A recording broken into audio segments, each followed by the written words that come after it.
ಬಂಧುಗಳೇ ನಮಸ್ಕಾರ. ಚಮರಂ ಚಾನಲ್ಗೆ ನಿಮಗೆಲ್ರಿಗೂ ಸ್ವಾಗತ. ನಾನಿವತ್ತು ಇತ್ತೀಚೆಗೆ ನಡೆದಂಥ ಇಳೆಯರಾಜ ಅವರನ್ನು ದೇವಸ್ಥಾನದ ಹೊರಗೆ ನಿಲ್ಲಿಸಿದಂಥ ಒಂದು ಘಟನೆ ಬಗ್ಗೆ ಮಾತಾಡಕೊಟ್ಟಿದ್ದೀನಿ. ನಮ್ಮ ತಮ್ಮನೇಲಿ ನೋಡಿದ ತಕ್ಷಣ ನಿಮ್ಗೆ ಗೊತ್ತಾಗುತ್ತೆ. ಇಳೆಯರಾಜ ಅವರು ಹೇಳಿ ಕೇಳಿ ಈಗ ಹಾಲಿ ರಾಜ್ಯಸಭಾ ಸದಸ್ಯರು ಭಾರತ ಸರ್ಕಾರದಲ್ಲಿ. ಜೊತೆಗೆ ಇಳೆಯರಾಜ ತುಂಬ well known figure in Indian cinema. ಬಹುದೊಡ್ಡ ಸಂಗೀತ ನಿರ್ದೇಶಕರು. ಭಾರತದ ಎಲ್ಲ ಭಾಷೆಯ ಚಿತ್ರಗಳಿಗೆ, ಚಲನಚಿತ್ರಗಳಿಗೆ ಅತ್ಯಂತ ಮಾಧುರ್ಯಭರಿತವಾದಂಥ ಮತ್ತು ಮ್ಯೂಸಿಕಲ್ ಫ್ಯೂಷನ್ ಅನ್ನುವಂಥ ವಿಶೇಷವಾದಂಥ ತಂತ್ರಜ್ಞಾನದ ಮುಖಾಂತರ ಅಥವಾ ವಿಶೇಷವಾದಂಥ ಸಂಗೀತದ ಫ್ಯೂಷನ್ ಮುಖಾಂತರ ಸುಮಾರು 7,000 ಸಿನಿಮಾಗಳಿಗೆ ಅಥವಾ 7,000 ಹಾಡುಗಳಿಗೆ ಕಂಪೋಸ್ ಮಾಡಿದಂಥವ್ರು, ಸಾವಿರಾರು ಸಿನಿಮಾಗಳಿಗೆ ಬ್ಯಾಕ್ಗ್ರೌಂಡ್ ಸ್ಕೋರ್ ಕೊಟ್ಟಂಥವ್ರು, ಅನೇಕ ಸಿನಿಮಾಗಳಲ್ಲಿ ಒಬ್ಬ ಗಾಯಕರಾಗಿ ಸಹ ಹಾಡಿದ್ದಾರೆ. ಅವರ ಹಾಡುಗಳು ನಿಮಗೆಲ್ಲರಿಗೂ ಗೊತ್ತು, ವಿಶ್ವದಾದ್ಯಂತ ಬಹಳ ಪಾಪ್ಯುಲರ್ ಆಗಿರುವಂಥ ಹಾಡುಗಳು. ಅಥವಾ ಭಾರತೀಯ ಚಿತ್ರರಂಗದ, ಅದು ವಿಶೇಷವಾಗಿ ತಮಿಳು ಚಿತ್ರರಂಗದ ದಿಗ್ಗಜರು, ನಟರು ಅಂತ ಏನು ಕರಿತೀವಿ, ಎಲ್ಲರ ಚಿತ್ರಗಳಿಗೆ ಸಂಗೀತವನ್ನು ಕೊಟ್ಟಂಥ ಶ್ರೇಯಸ್ಸು ಇಳೆಯರಾಜ ಅವ್ರದ್ದು. ಇಳೆಯರಾಜ ಅವ್ರ ಹೆಸರು ಕೇಳ್ತಿದ್ದಂಗೆ ಇಡೀ ವಿಶ್ವದಾದ್ಯಂತ ಅವರ ಒಂದು ಶಕ್ತಿ ಏನು, ಸಾಮರ್ಥ್ಯ ಏನು, ಪ್ರತಿಭೆ ಏನು ಅಂತಕ್ಕಂಥದ್ದು ಎಲ್ಲರಿಗೂ ಗೊತ್ತು. ಇಂಥ ಇಳೆಯರಾಜ ಅವರು ಈ ಇಳಿ ವಯಸ್ಸಿನಲ್ಲಿ ಒಂದು ದೇವಸ್ಥಾನಕ್ಕೆ ಹೋಗಿದ್ದಾರೆ. ಆ ದೇವಸ್ಥಾನದಲ್ಲಿ, ಅದು ಒಬ್ಬ ಸಿಟ್ಟಿಂಗ್ MP ಆಗಿ, ಅಂದರೆ ರಾಜ್ಯಸಭಾ ಮೆಂಬರ್ ಆಗಿ ಒಂದು ದೇವಸ್ಥಾನಕ್ಕೆ ಹೋದರೆ, ಆ ದೇವಸ್ಥಾನದಲ್ಲಿ ಅವ್ರನ್ನ ಆಚೆ ನಿಲ್ಲಿಸಿ, ಒಳಗಡೆ ನುಗ್ತಾರೆ, ಅವ್ರನ್ನ ಆಚೆ ಕರ್ಕೊಂಡು ಬಂದು ನಿಲ್ಲಿಸಿ ಅವ್ರನ್ನ ಅಲ್ಲೇ ಸನ್ಮಾನ ಮಾಡುವಂಥ ಒಂದು ವಿಡಿಯೋ ಈಗ ವೈರಲ್ ಆಗಿದೆ. ಆ ವಿಡಿಯೋ ನಮ್ಮ ಹತ್ರನೂ ಇದೆ. ಅದರಲ್ಲಿ ದೇವಸ್ಥಾನದ ಪೂಜಾರಿಗಳು ಅವ್ರನ್ನ ಆಚೆ ಕಳಿಸ್ತಾರೆ. ಆಚೆ ಕಳಿಸಿ ಆಮೇಲೆ ಅವ್ರಿಗೆ ಏನೋ ಹಾರ ಹಾಕಬೇಕು, ಸನ್ಮಾನ ಮಾಡಬೇಕು, ಮಾಡಿ ಕಳಿಸ್ತಾರೆ. ಇದು ಆ ವಿಡಿಯೋದಲ್ಲಿರುವಂಥ ಒಂದು ಕ್ಲಿಪ್ಪು. ಬಟ್ ಈ ವಿಡಿಯೋ ವೈರಲ್ ಆಗ್ತಿದ್ದಂಗೆ ಸ್ವತಃ ಅಲ್ಲಿನ ದೇವಸ್ಥಾನದ ಟ್ರಸ್ಟಿಗಳೇನಂತಾರೆ, ಇದು ನಮ್ಮ ಪ್ರೋಟೋಕಾಲ್, ಇದು ಯಾರನ್ನೂ ಒಳಗಡೆ ಸೇರಿಸಲ್ಲ ನಾವು ಅಂತ ಹೇಳ್ತಾರೆ. ಇದನ್ನು ವಿವಾದ ಮಾಡಬೇಡಿ ಅಂತ ಇಳೆಯರಾಜ ಅವರು ಕೂಡ ಒಂದು ಪತ್ರಿಕಾ ಸ್ಟೇಟ್ಮೆಂಟ್ನ ಕೊಟ್ಟಿದ್ದಾರೆ. ಸುಮ್ಮನೆ ಯಾರೋ ಇದನ್ನು ವೈರಲ್ ಮಾಡಿದ್ದಾರೆ. ಇದೇನು ನನಗೆ ಅಂಥ ಅವಮಾನ ಅಲ್ಲ ಅಂತ. ಇಳೆಯರಾಜ ಅವರಿಗೆ ಅವಮಾನ ಅಲ್ಲದೆ ಇರ್ಬೋದು, ಆದರೆ ಇದು ದೇಶದ ಒಂದು ಘನತೆಗೆ ಅವಮಾನವೇ. ನಾವು ಇದನ್ನು ಅವಮಾನ ಅಂತಲೇ ಭಾವಿಸ್ತೀವಿ. ಯಾಕೆಂದರೆ ಅಲ್ಲಿ ಇಳೆಯರಾಜ ಅವರ ಬದಲಿಗೆ ಬೇರೆ ಯಾರಾದ್ರೂ ವೈದಿಕ ಅಥವಾ ಪುರೋಹಿತಶಾಹಿ ಸಂಬಂಧಪಟ್ಟಂಥ ವ್ಯಕ್ತಿ ಇದ್ದಿದ್ದರೆ ಖಂಡಿತವಾಗ್ಲೂ ಇಂತಹ ಒಂದು ಅವಮಾನವನ್ನು ಅವ್ರು ಮಾಡ್ತಿರಲಿಲ್ಲ. ಇಳೆಯರಾಜ ಅವರು ಹೇಳಿ ಕೇಳಿ ಅಸ್ಪೃಶ್ಯ ಸಮುದಾಯಕ್ಕೆ ಸೇರಿದಂಥವ್ರು ಅನ್ನೋದು ಅವ್ರಿಗೆಲ್ಲರಿಗೂ ಗೊತ್ತಿರ್ತೇನೆ. ನೀವು ಒಂದು ಗೊತ್ತಿರಲಿ, ಭಾರತದ ಒಂದು ಸೋಷಿಯಲ್ ಸೈಕ್ ಅಂತ ಕರಿತೀವಿ. ಈ ಸೋಷಿಯಲ್ ಸೈಕ್ ಹೆಂಗಿದೆ ಅಂತಂದರೆ, ಆ ಒಬ್ಬ ವ್ಯಕ್ತಿಯನ್ನು, ಅವನ ಘನತೆ, ಅವನೆಲ್ಲ ಪ್ರತಿಭೆ ಯಾವುದರಿಂದನೂ ಅಳೆಯಲ್ಲ. ಸುಮ್ಮನೆ ಈ ಮನುವಾದಿಗಳು ವ್ಯಕ್ತಿಯಲ್ಲಿ ಪ್ರತಿಭೆ ಮುಖ್ಯ, ಗುಣ ಮುಖ್ಯ ಹಾಗೆಲ್ಲ ಮಾತಾಡ್ತಾರೆ. ಆದರೆ ವಾಸ್ತವದ ಬದುಕಿನಲ್ಲಿ ಅವರು ಹೇಗೆ ನೋಡ್ತಾರೆ ಒಬ್ಬ ವ್ಯಕ್ತಿನ ಅಂದರೆ, ಇವನು ಯಾವ ಜಾತಿ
ಬಗ್ಗೆ. ಸೊ ಇದು ಭಾರತದ ಸಾಮಾಜಿಕ ವ್ಯವಸ್ಥೆ. ನೀವು ಯಾವುದೇ ಕೆಲಸದಲ್ಲಿರಿ, ರಾಜಕಾರಣಿ ಆಗಿರಿ, ದೊಡ್ಡ ಹುದ್ದೆನಲ್ಲಿರಿ, ಘನತೆವೆತ್ತ ಪ್ಲೇಸಲ್ಲಿರಿ, ರಾಷ್ಟ್ರಪತಿ ಆಗಿರಿ, ಪ್ರಧಾನಿ ಆಗಿರಿ, ಒಬ್ಬ ವ್ಯಕ್ತಿಯನ್ನು ಅವನ ಜಾತಿಯ ಹಿನ್ನೆಲೆಯಿಂದನೇ ನೋಡುವಂಥದ್ದು ಈ ದೇಶದ ದುರಂತ. ಇದು ಇಳೆಯರಾಜ ಅವ್ರಿಗೆ ಇವತ್ತಾಗಿರ್ಬೋದು. ಬಾಬು ಜಗಜೀವನ್ ರಾಮ್ ಅವರು ಹಿಂದೆ ಉಪ ಪ್ರಧಾನಿ ಆಗಿದ್ದಾಗ ಒಂದು ದೇವಸ್ಥಾನಕ್ಕೆ ಹೋಗ್ತಾರೆ. ಇದು ಬ್ರಾಹ್ಮಣರ ಬಹಳ ಪ್ರಸಿದ್ಧವಾದಂಥ ದೇವಸ್ಥಾನ, ಬಹುಶಃ ಪುರಿ ಜಗನ್ನಾಥ ಇರ್ಬೋದು. ಅಲ್ಲಿ ಹೋದಾಗ ಅವರು ಉಪ ಪ್ರಧಾನಿ ಅನ್ನೋ ಕಾರಣಕ್ಕೋಸ್ಕರ ಅವ್ರನ್ನ ಒಳಗಡೆನೋ ಬಿಟ್ಟು ಅವ್ರು ಆಚೆ ಹೋಗ್ತಿದ್ದಂಗೆ ಅವರು ಹೋದಂಥ ಜಾಗವನ್ನು ಗೋಮೂತ್ರ ಇನ್ನೇನೇನೋ ಹಾಕಿ ಅವರು ಶುದ್ಧೀಕರಣ ಮಾಡ್ಕೋತಾರೆ. ಈ ಶುದ್ಧೀಕರಣ ಮಾಡೋದ್ರ ಮುಖಾಂತರ ಏನನ್ನು ಹೇಳ್ಕೊಟ್ರು ಅವರು, ಈ ಒಬ್ಬ ವ್ಯಕ್ತಿ, ಅಸ್ಪೃಶ್ಯನಾದಂಥ ಒಬ್ಬ ವ್ಯಕ್ತಿ ಈ ದೇವಸ್ಥಾನಕ್ಕೆ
ಸಂಬಂಧ ಅಂದರೆ ಮದುವೆ ಸಂಬಂಧ ಮಾತ್ರ ಅಲ್ಲ, ಸ್ನೇಹ ಸಂಬಂಧ ಬೆಳೆಸಬೇಕಾ, ಎಲ್ಲವೂ ಡಿಸೈಡ್ ಆಗುತ್ತೆ.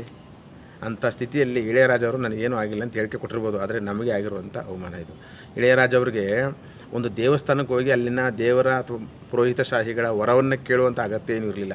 ಇಳೆಯರಾಜ ಅವರ ಬಾಲ್ಯದಿಂದಲೂ ರಕ್ತಗತವಾಗಿ ಸರಸ್ವತಿ ನಲಿತಾ ಇದ್ದಾಳೆ. ಇಳೆಯರಾಜ ಅವರ ಪ್ರತಿಭೆಯನ್ನು ಇಡೀ ವಿಶ್ವದಂತೆ ಬೆಳಗಿಸುವಂತೆ ಅವರ ನರನಾಡಿಗಳಲ್ಲಿ, ರಕ್ತದಲ್ಲಿ, ಪ್ರತಿಭೆಯಲ್ಲಿ ಸರಸ್ವತಿ ತುಂಬಿ ತೊಳಗ್ತಾ ಇರುವಾಗ ಇಳೆಯರಾಜ ಅವರು ಮತ್ತೊಂದು ದೇವರ ಆಗ್ರಹಕ್ಕೆ ಹೋಗಬೇಕಾದ ಅಗತ್ಯನೇ ಇರಲಿಲ್ಲ. ಮತ್ತು ಜನಸಾಮಾನ್ಯರಿಂದ ಹಿಡಿದು ಅಸಾಮಾನ್ಯರ ತನಕ ನಾವು ಬಯಸೋದೇನಂತಂದರೆ, ನೀವು ನಿಮ್ಮನ್ನು ಕಡೆಗಣಿಸುವಂತಹ ದೇವಸ್ಥಾನಗಳಿಗೆ ಯಾಕೆ ಹೋಗ್ತೀರಾ? ಅಲ್ಲಿ ನಿಮ್ಗೆ ಏನು ಸಿಗುತ್ತೆ? ಈಗಾಗಲೇ ಇಳೆಯರಾಜ ಅವರಿಗೆ ಸಿಗಬಾರ್ದೆಲ್ಲ ಸಿಗಿದೆ, ಅವರಿಗೆ ಸ್ಥಾನಮಾನಗಳು ಸಿಕ್ಕಿದೆ. ಅವೆಲ್ಲ ಯಾವುದರಿಂದ ಸಿಕ್ತು? ತಮ್ಮ ಸ್ವಯಂ ಪ್ರತಿಭೆಯಿಂದ, ಅವರ ನಾಲಿಗೆಯಲ್ಲಿ ನಲಿದಾಡುತ್ತಿರುವಂಥ ಸರಸ್ವತಿಯಿಂದ. ಸರಸ್ವತಿನೇ ಒಲ್ದು ಬಿಟ್ಟಿದ್ದಾಳೆ. ವಿವೇಕಾನಂದರು, ಪರಮಹಂಸರೇನು ಹೇಳ್ತಾರೆ, ಪ್ರತಿಯೊಬ್ಬರ ಆತ್ಮವು ಪರಮಾತ್ಮ ಇಲ್ಲಿದ್ದಾನೆ. ವಾಜಪೇಯಿ ಅವರು ಒಂದು ಮಾತು ಹೇಳಿದರು, ಒಬ್ಬ ಕೃಷಿಕನ ಜೊತೆಗೆ ಅಥವಾ ಶ್ರಮಿಕನ ಜೊತೆಗೆ ದೇವರು ಇರ್ತಾನೆ ಹೊರತು ದೇವಸ್ಥಾನದಲ್ಲಿ ದೇವರು ಇರಲ್ಲ ಅಂತ. ಇದೆಲ್ಲವೂ ಹೇಳೋಕ್ಕೆ ಚೆನ್ನಾಗಿರ್ತವೆ, ಆದರೆ ನಡವಳಿಕೆಯಲ್ಲಿ ಅವರು ಅದನ್ನು ಫಾಲೋ ಮಾಡಲ್ಲ. ಆದರೆ ನಾವು ಅರ್ಥ ಮಾಡ್ಕೋಬೇಕಾಗಿರೋದೇನೆಂದರೆ, ನನ್ನ ಆತ್ಮವು ಪರಿಶುದ್ಧವಾಗಿದೆ, ನನ್ನ ಜೀವನವು ಮತ್ತೊಬ್ಬರಿಗೋಸ್ಕರ ಮುಡಿಪಾಗಿದೆ, ನನ್ನ ಪ್ರತಿಭೆಯನ್ನು ನಾನು ಜನಗಳ ಕಲ್ಯಾಣಕ್ಕೋಸ್ಕರ ಕೊಟ್ಟಿದ್ದೀನಿ ಅಂದಮೇಲೆ ದೇವರಾಗಿರ್ಬೋದು ಅಥವಾ ಇನ್ಯಾವುದೋ ಪರಮಾತ್ಮ ಅನ್ನುವಂಥ ಶಕ್ತಿ ನನ್ನೊಳಗಡೆ ಇದೆ. ಪರಮಾತ್ಮ ನಿಮ್ಮ ಹತ್ರಕ್ಕೆ ಬಂದಿದ್ದಾನೆ. ಕೃಷಿಕನ ಬಳಿಯೇ ಪರಮಾತ್ಮ ಇದ್ದಾನೆ ಅನ್ನದ ರೂಪದಲ್ಲಿ. ಇಳೆಯರಾಜರಿಗೆ ರಾಗದ ರೂಪದಲ್ಲಿ, ತಾಳದ ರೂಪದಲ್ಲಿ, ಸಂಗೀತದ ರೂಪದಲ್ಲಿ ಮೈ ಮನೆಗಳಲ್ಲಿ ಪರಮಾತ್ಮ ಸರಸ್ವತಿ ತುಂಬಿ ತೊಳುಕುವಾಗ ಇನ್ನೊಂದು ದೇವಸ್ಥಾನಕ್ಕೆ ಯಾಕೆ ಹೋಗಬೇಕು? ಅವರೇ ದೇವರ ಅವತಾರವಾಗಿದ್ದಾರೆ. ಎಷ್ಟೋ ಅಭಿಮಾನಿಗಳಿಗೆ ಇಳೆಯರಾಜ ಅಂದರೆ ದೇವರು. ಇಳೆಯರಾಜ ಅವರ ದರ್ಶನ ಸಿಕ್ಬಿಟ್ರೆ ಸಾಕಲ್ಲ ಅಂತ ಕೋಟ್ಯಾಂತರ ಅಭಿಮಾನಿಗಳು ಕಾದು ಕುಳಿತಿರುವಾಗ ಇವರು ಯಾವುದೋ ದೇವಸ್ಥಾನದ ಬಾಗಿಲಿಗೆ ಹೋಗಿ ಯಾಕೆ ಬೇಕು ಇದು? ಇಂಥ ಅವಮಾನ ಮಾಡಿಸ್ಕೊಳ್ಳುವಂಥದ್ದು, ಇದು ಘನತೆಗೆ ಅವಮಾನ ಆಗುವಂಥದ್ದು, ಸ್ವಾಭಿಮಾನಕ್ಕೆ ಧಕ್ಕೆ ಆಗುವಂಥದ್ದು. ಇಂಥ ಕೆಲಸಗಳನ್ನ ಮಾಡೋದ್ರ ಮುಖಾಂತರ ನೀವು ಯಾವ ಸಂದೇಶವನ್ನು ಕೊಟ್ಟಿದ್ದೀರಾ? ಯಾರೇ ಆದರೂ ಅಷ್ಟೇ, ಯಾವ ದೇವಸ್ಥಾನಗಳಲ್ಲಿ ಅಥವಾ ಯಾವ ಜಾಗದಲ್ಲಿ ನಿಮಗೆ ಮರ್ಯಾದೆ, ಗೌರವ, ಸ್ವಾಭಿಮಾನ ಇರಲ್ವೋ ಆ ಜಾಗಕ್ಕೆ ಹೋಗಲೇಬಾರ್ದು ರೀ. ನಿಮ್ಮ ಹತ್ರಕ್ಕೆ ಬರಬೇಕು. ನಿಮ್ಮ ಹತ್ರಕ್ಕೆ ಕೋಟಿ ಜನ ಬರೋಕ್ಕೆ ರೆಡಿ ಇದ್ದಾರೆ. ನಿಮ್ಮ ಪ್ರತಿಭೆಯಿಂದ ನಿಮ್ಮ ಬಳಿಗೆ ಬಂದಿದ್ದಾರೆ ಇಳೆಯರಾಜ ಸಾಹೇಬ್ರೆ. ಯಾಕೆ ಹೋದ್ರಿ ನೀವು ಅಲ್ಲಿಗೆ? ಇಂಥ ಅವಮಾನಗಳನ್ನ ನಾವು ಸಹಿಸ್ಕೊಂಡು ಬರ್ತೀವಿ. ಯಾಕೆ ನಿಮಗೆ ಹೋದ್ರಿ ಅಂತಂದರೆ, ನಿಮಗೆ ಬಾಬಾ ಸಾಹೇಬ್ ಅಂಬೇಡ್ಕರ್ ಅವರು ಅರ್ಥ ಆಗಿಲ್ಲ. ಯಾರ್ಯಾರಿಗೆ ಬಾಬಾ ಸಾಹೇಬ್ ಅಂಬೇಡ್ಕರ್ ಅವರು ಅರ್ಥ ಆಗಲ್ವೋ ಅವರೆಲ್ಲರೂ ದೇವಸ್ಥಾನಗಳಿಗೆ ಹೋಗ್ತೀರಿ ನೀವು. ಬಾಬಾ ಸಾಹೇಬ್ ಅಂಬೇಡ್ಕರ್ ಅವರು ಕೊಟ್ಟಂಥ ಅಧಿಕಾರದಿಂದ ಮಾತ್ರ, ಹಕ್ಕುಗಳಿಂದ ಮಾತ್ರವೇ ಈ ದೇಶದಲ್ಲಿ ಶೂದ್ರರು, ಅತಿಶೂದ್ರರು, ಮಹಿಳೆಯರು ತಲೆ ಎತ್ತಿ ಓಡಾಡುವಂತಾಗಿದೆ, ಸ್ವಾಭಿಮಾನದಿಂದ ಬದುಕುವಂತಾಗಿದೆ. ಅವರ ಬದುಕಿಗೆ ಒಂದು ಘನತೆ ಬಂದಿದೆ, ಅವರಿಗೆ ಹಕ್ಕು ಅಧಿಕಾರಗಳು ಬಂದಿವೆ. ಸೂಟು, ಬೂಟು, ನೋಟು ಎಲ್ಲವೂ ಸಿಕ್ಕಿದ್ದು ಬಾಬಾ ಸಾಹೇಬ್ ಅಂಬೇಡ್ಕರ್ ಅವರ ಹೋರಾಟದ ತರುವಾಯ. ಅದರ ಹಿಂದೆ ನಾಲ್ವಡಿ ಕೃಷ್ಣರಾಜ ಒಡೆಯರ ಶಕ್ತಿ ಇರ್ಬೋದು, ಜ್ಯೋತಿಬಾ ಫುಲೆಯವರ ಶಕ್ತಿ ಇರ್ಬೋದು, ಛತ್ರಪತಿ ಶಿವಾಜಿ ಮಹಾರಾಜರು, ಪೆರಿಯಾರ್ ರಾಮಸ್ವಾಮಿ ನಾಯ್ಕರವರು. ಅದು ಪೆರಿಯಾರ್ ರಾಮಸ್ವಾಮಿ ನಾಯ್ಕರವರು ಹುಟ್ಟಿದಂಥ ನಾಡಿನಲ್ಲಿ ಇಳೆಯರಾಜರು ಹುಟ್ಟಿ ಅನೇಕ ಭಕ್ತಿಗೀತೆಗಳನ್ನ ಬರೆದು ಕೂಡ ಅವರಿಗೆ ಇಂಥ ಸ್ಥಾನ ಸಿಗುತ್ತೆ ಕೊನೆಯಲ್ಲಿ. ಅದು ಇಳೆಯರಾಜ ತಮ್ಮ ಇಳಿ ವಯಸ್ಸಿನಲ್ಲಿದ್ದಾರೆ. ಇಂಥ ಇಳಿ ವಯಸ್ಸಿನಲ್ಲಿ ಅವರಿಗೆ ಇನ್ಯಾವ ದೇವರ ಕೃಪೆ ಬೇಕಾಗಿತ್ತಪ್ಪ? ಅವರು ಸಿಕ್ಕುವ ಎಲ್ಲ ಅಧಿಕಾರಿಗಳು ಸಿಕ್ಕಾಗಿದೆ. ರಾಜ್ಯಸಭಾ ಮೆಂಬರ್ ಆಗಿದ್ದಾರೆ. ಆರಾಧನೆ ಎಲ್ಲರ ಅವರ ಅಭಿಮಾನಿಗಳ ಹೃದಯೇಶ್ವರ ಅಂತ ಕರೀತೀವಲ್ಲ, ಆ ಮಟ್ಟಕ್ಕೆ ಆರಾಧನೆ ಸಿಕ್ಕುವ ಸಂದರ್ಭದಲ್ಲಿ ಯಾಕೆ ಇನ್ನೊಂದು ದೇವರ ಆಶೀರ್ವಾದ ನಿಮಗೆ ಬೇಕಿತ್ತು? ನಿಮಗಾಗಲೇ ಸರಸ್ವತಿ ಒಲದಾಗಿದೆ. ಮತ್ತು ಎಲ್ಲರಿಗೂ ಅವರವರ ಪ್ರತಿಭೆಯಲ್ಲೇ ಶಕ್ತಿ ತುಂಬಿರುವಾಗ ಮತ್ತೆ ದೇವಾಲಯಗಳಿಗೆ ಅಥವಾ ಪುರೋಹಿತ ಶಾಹಿಗಳು ನಿಮ್ಮನ್ನು ಕಡೆಗಣಿಸುವ ದೇವಾಲಯಗಳಿಗೆ ಹೋಗಬೇಡಿ. ಹೀಗೆ ಬಾಬಾ ಸಾಹೇಬ್ ಅಂಬೇಡ್ಕರ್ ಹೋರಾಟದಿಂದಾಗಿ ದಕ್ಕಿದಂಥ ಈ ಫಲವನ್ನು ಅನುಭವಿಸ್ತಾ ನಾವು ಅದನ್ನೆಲ್ಲ ಮರೆತು ನಮ್ಮ ಸಮುದಾಯಕ್ಕೆ ಸ್ವಾಭಿಮಾನವನ್ನು ಕಲಿಸ್ಕೊಡೋದು ಬಿಟ್ಟು ನಾವೇ ಹೋಗಿ ದೇವಸ್ಥಾನಗಳಿಗೆ, ಅದು ಪುರೋಹಿತರ ದೇವಸ್ಥಾನಗಳಿಗೆ ಹೋಗಿ ಅವರಿಂದ ಪದೇ ಎಷ್ಟು ಅಂತ ಅವಮಾನ ಆಗಬೇಕು? ನಮಗೆ ಬಾಬಾ ಸಾಹೇಬ್ ಅಂಬೇಡ್ಕರ್ ಅವರು ಕೊಟ್ಟಂಥ ದಾರಿ ಇದ? ಬಾಬಾ ಸಾಹೇಬ್ ಅಂಬೇಡ್ಕರ್ ಅವರು ಏನಾದ್ರೂ ಇಳೆಯರಾಜರಂಥ ಅಸಾಮಾನ್ಯರಿಂದ ಹಿಡಿದು ಸಾಮಾನ್ಯರ ಹೃದಯವನ್ನು ಒಕ್ಕಿದ್ದಿದ್ರೆ ಅವರಿಗೆ ತಮ್ಮ ಶಕ್ತಿ ಅಷ್ಟೇ ಶಕ್ತಿ, ನಿಜವಾದಂಥ ಪ್ರತಿಭೆ ಅಂತ ಗೊತ್ತಾಗ್ತಿತ್ತು. ಬುದ್ಧ, ಈ ದೇಶದ ಅದ್ಭುತವಾದಂಥ ಶಕ್ತಿ ಬುದ್ಧನ ಬಳಿಗೆ ಹೋಗಿ ಅಂತ ಅಂಬೇಡ್ಕರ್ ಅವರು ನಮ್ಮನ್ನು ಕರ್ಕೊಂಡೋದ್ರು. ಆದರೆ ಇಲ್ಲಿನ ಶೂದ್ರರು, ಅತಿಶೂದ್ರರು, ಅಸ್ಪೃಶ್ಯರು, ದಲಿತರು ಇವರಿಗೆ ಯಾರಿಗೂ ಬುದ್ಧನೂ ಬೇಕಾಗಿಲ್ಲ, ಅಂಬೇಡ್ಕರ್ ಅವರು ಬೇಕಾಗಿಲ್ಲ. ಅಧಿಕಾರ ತಗೊಳ್ಳೋ ತನಕ ಮಾತ್ರ ಅಂಬೇಡ್ಕರ್ ಅವರು, ಆಮೇಲೆ ಒಂದು ಹಂತಕ್ಕೆ ಬರ್ತಿದ್ದಂಗೆ ಎಲ್ಲ ಅವ್ರನ್ನ ಮರೆತುಬಿಟ್ಟು ದೈವಾರಾಧನೆಯಲ್ಲಿ ತೊಡಗಿ ದೈವಾರಾಧನೆಯಲ್ಲಿ ನೀವು ಸ್ವತಂತ್ರವಾಗಿ ತೊಡಗಿ, ನಿಮ್ಮ ಮನೆಗಳಲ್ಲಾದರೂ ತೊಡಗಿ ಹೋಗಲಿ. ಇನ್ನೆಲ್ಲೂ ಹೋಗಬೇಡಿ. ಬೇರೆ ದೇವಸ್ಥಾನಗಳಲ್ಲಿ ನಿಮ್ಮನ್ನು ಪ್ರವೇಶ ನಿರಾಕರಿಸುವ ದೇವಸ್ಥಾನಗಳಿಗೆ ಹೋಗಬೇಡ್ರಿ. ಭಕ್ತಿ ಭಂಡಾರದಲ್ಲಿ ಹೆಸರಾಗಿದ್ದಂಥ ಕನಕದಾಸರನ್ನೇ ಈ ದೇಶದ ಪುರೋಹಿತ ಶಾಹಿ ಒಳಗಡೆ ಬಿಟ್ಕೊಂಡಿಲ್ಲ. ಕನಕದಾಸರಂಥ ಅದ್ಭುತವಾದಂಥ ಕೀರ್ತನೆಗಳು ಬರೆದಂಥ ಕೃಷ್ಣನ ಪರಮ ಭಕ್ತರಾಗಿದ್ದಂಥವ್ರಿಗೆ ಪುರೋಹಿತ ಶಾಹಿಗಳು ಒಳಗಡೆ ಬಿಟ್ಟುಕೊಳ್ಳದೇ ಆಚೆ ನಿಲ್ಲಿಸಿದ್ರು. ಇದು ಪ್ರತೀಕಗಳು ನಮಗೆ ಇತಿಹಾಸದಿಂದ, ಪುರಾಣದಿಂದ ಅಥವಾ ನಿಮ್ಮ ವೇದಗಳಿಂದಲೂ ಶೂದ್ರರು, ಅತಿಶೂದ್ರರನ್ನ ಪುರೋಹಿತ ಶಾಹಿಗಳು ಪಕ್ಕ ಅವರ ನಿಲುವಿನಲ್ಲಿ ಬದ್ಧರಾಗಿದ್ದಾರೆ. ಆದರೆ ನಮ್ಮ ನಿಲುವಿನಲ್ಲಿ ನಾವು ಬದ್ಧತೆ ಇಲ್ಲ. ಪುರೋಹಿತ ಶಾಹಿಗಳನ್ನ ಇದರಲ್ಲಿ ವಿರೋಧಿಸಿ ಬೈದು ಟೀಕೆ ಮಾಡಿ ಏನು ಪ್ರಯೋಜನ ಇಲ್ಲ. ಯಾಕೆಂದರೆ ಅವರು ನಮ್ಮ ದೇವ್ರ ಪ್ರೋಟೋಕಾಲ್ ಇದು ಅಂತಾರೆ. ದೇವರಿಗೆ ಪ್ರೋಟೋಕಾಲ್ ಇಟ್ಟಿದ್ದಾರೆ. ಸರ್ಕಾರದ ಪ್ರೋಟೋಕಾಲೇ ಬೇಕಾಗಿಲ್ಲ, ಸಂವಿಧಾನದ ಪ್ರೋಟೋಕಾಲ್ ಬೇಕಾಗಿಲ್ಲ ಅವರಿಗೆ. ಅವರು ನಮ್ಮ ದೇವ್ರ ಪ್ರೋಟೋಕಾಲೇ ಹಿಂಗಿದೆ ಅಂತ ಹೇಳ್ತಾರೆ ನೋಡ್ರಿ. ಈಗ ಹೇಳಿದರೆ ಸ್ಟೇಟ್ಮೆಂಟ್ ಕೊಟ್ಟಿದ್ದಾರೆ ಆ ಪ್ರೋಟೋಕಾಲ್ ಹೆಂಗೆ ಅಂತ. ದೇವಸ್ಥಾನದಲ್ಲಿ ಭಾರತದಲ್ಲಿ ದೇವಾಲಯದ ಸಮಸ್ಯೆ ಒಂದು ಪರಿಹಾರ ಆಗಬೇಕಾದ್ರೂ ಕೂಡ ಸಂವಿಧಾನವೇ ಬರಬೇಕು ಮಧ್ಯಕ್ಕೆ. ಈ ಮೇಲ್ಕೋಟೆಯಲ್ಲಿ ಒಂದು ದೇವಸ್ಥಾನದಲ್ಲಿ ಒಂದು ದೊಡ್ಡ ಸಮಸ್ಯೆ ಇತ್ತು, ಶತಮಾನಗಳ ಸಮಸ್ಯೆ. ಅದು ಯಾರಿಗೆ ಸೇರಬೇಕು ಅಂತ, ಅದು ಅಯ್ಯಂಗಾರ್ರಿಗೋ ಮಾಧ್ವರಿಗೋ ಸೇರಬೇಕು ಅಂತ ಗಲಾಟೆ ಇತ್ತು. ಕೋರ್ಟ್ಗೆ ಹೋಗಿ ಕಡೆಗೆ ಕೋರ್ಟಲ್ಲಿ ಡಿಸೈಡ್ ಆಯಿತು ಯಾರಿಗೆ ಸೇರಬೇಕು ಅಂತ. ಅಂದರೆ ಸಂವಿಧಾನ ಯಾರಿಗೆ ಸೇರಬೇಕು ಅನ್ನೋದನ್ನು, ದೇವಸ್ಥಾನದ ವಿಚಾರವನ್ನು ಸಂವಿಧಾನ ಬಂದು ಬಗೆಹರಿಸ್ಕೊಡ್ತಾ ಹೊರತು ಅದೇ ದೇವ್ರು ಬಂದು ಬಗೆಹರಿಸ್ಕೊಡ್ಲಿಲ್ಲ. ಇವೆಲ್ಲವೂ ನಮಗೆ ಗೊತ್ತಿರುವಂಥ ವಿಚಾರಗಳು. ಅಷ್ಟಾದ್ರೂ ನಾವು ಮಾತ್ರ ಇನ್ನೂ ದೇವರಿಗೆ ಒಂದು ದೇವ್ರ ಶಕ್ತಿ ಇರ್ಬೋದು, ಆದರೆ ಪುರೋಹಿತಶಾಹಿಗಳ ಕೈ ಹಿಡಿತದಲ್ಲಿರ್ತಕ್ಕಂಥ ದೇವಾಲಯಗಳಲ್ಲಿ ಅಂಥ ಶಕ್ತಿ ಇರಲ್ಲ. ಮನಸ್ಸು ಒಳಗಡೆ ದೇವರಿದ್ದಾನೆ. ಒಂದು ಹೇಳಿಕೆ ಎಲ್ಲಿ ಫಿಲಾಸಫಿಗಳು ಮಾತಾಡ್ತೀವಿ, ಮನೆಯೇ ಮಂತ್ರಾಲಯ ಮನಸ್ಸೇ ದೇವಾಲಯ, ದೇವರೆಂದು ಪ್ರೇಮ ಸ್ವರೂಪ, ಪ್ರೀತಿ ಮಾತೆ ನಂದಾದೀಪ ಅಂತ ಬರೆಯುವಂಥ ನಾವು ಇಲ್ಲೇ ಇದೆ ದೇವಾಲಯ. ನಮ್ಮ ಮನಸ್ಸನ್ನೇ ಒಂದು ದೇವರ ಮಂದಿರ ಮಾಡ್ಕೋಬೋದು. ಆದ್ರೂ ಅಲ್ಲೆಲ್ಲ ಹೋಗಿ ಅಲ್ಲಿಬೇಕು ಅಂತ ಹೇಳ್ತೀವಿ.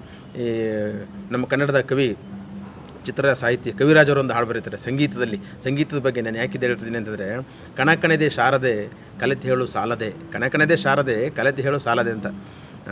ಅವರಿವರಿಲ್ಲ ಸರಿಸಮರೆಲ್ಲ ಸಂಗೀತಕ್ಕೆ ಅಂತ ಹೇಳ್ತಾರೆ ಅವರು. ಅವ್ರ ಸಾಹಿತ್ಯದಲ್ಲಿ ಅದ್ಭುತ ಸಾಹಿತ್ಯ ಅದು. ಈ ಆಪ್ತಮಿತ್ರ ಚಿತ್ರಕ್ಕೆ ಬರೆದಿರ್ತಕ್ಕಂಥ ಗೀತೆ ಅದು. ಬಹಳ ತುಂಬ ದೊಡ್ಡ ಮೆಚೂರ್ಡ್ ನಾಲೆಡ್ಜ್ ಅದು. ಅವರಿವರಿಲ್ಲ ಸರಿಸಮರೆಲ್ಲ ಸಪ್ತಸ್ವರಗಳಿಗೆ ಅಂತ. ಹೀಗೆ ಸಪ್ತಸ್ವರಗಳು ಸಂಗೀತ ಕಣಕಣದಲ್ಲೂ ಇಳೆಯರಾಜವರಿಗೆ ತುಂಬಿರುವಾಗ ಯಾತಿಗೋಸ್ಕರ ಈ ದೇವಸ್ಥಾನಕ್ಕೆ ಹೋದರು, ಯಾತಿಗೋಸ್ಕರ ಈ ಸನ್ಮಾನ ಬೇಕಿತ್ತು ಅವರಿಗೆ, ಇನ್ಯಾವ ವರ ಬೇಕಿತ್ತು ಇಳೆಯರಾಜವರಿಗೆ ಅಲ್ವಾ?